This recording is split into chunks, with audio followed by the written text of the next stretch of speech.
আজকে আমি নিরামিষ পনির করব গোপালের জন্য আর কচু ফুল ভাজা করব। ভিডিওটা লাস্ট অবধি দেখবেন, অনুরোধ রইল। আমি পনিরগুলো বেশ ভালো করে চুকো চুকো করে বানিয়ে নিচ্ছি। আলু বানিয়ে নিয়েছি, বেশ কিছুটা সরষের তেল দিয়েছি কড়াইতে, দিয়ে আমি তেলটা গরম হয়ে গেলে আলুগুলো আমি লাল লাল করে ভেজে নেব। আলুগুলো ভালো করে একটু নুন হলুদ দিয়ে ভেজে নেব। আমি এদিকে মশলা করব। একটা টমেটো দিয়েছি, বেশ কিছুটা কাজু দিয়েছি, কটা কাঁচা লঙ্কা ঝাল অনুযায়ী, আর 2 চামচ তিল, একটু আদা। আর এদিকে জিরে ধনে আর লঙ্কা একসাথে আমি একটু জলে গুলে রাখবো।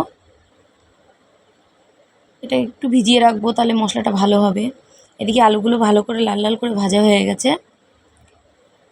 আমি ওই আলুগুলো তুলে নিয়ে ওই তেলেই আমি পনিরগুলো একটু ভেজে নেব।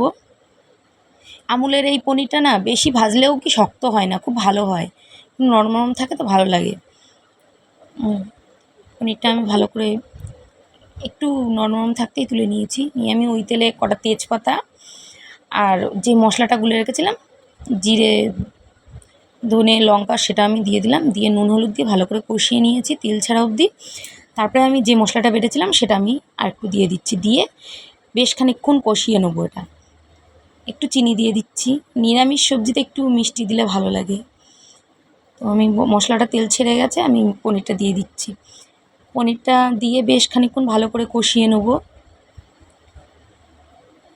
কষানো হয়ে গেছে, একটু জল দিয়ে দিচ্ছি। একটু ঝোল রাখতে হবে, নয়তো এটা ঠান্ডা হয়ে গেলে একটু টেনে যায়। আলু টালু সব সেদ্ধ হয়ে গেছে, আমি নামিয়ে নেবো। এবার গরম মশলা দিয়ে নামিয়ে দেব।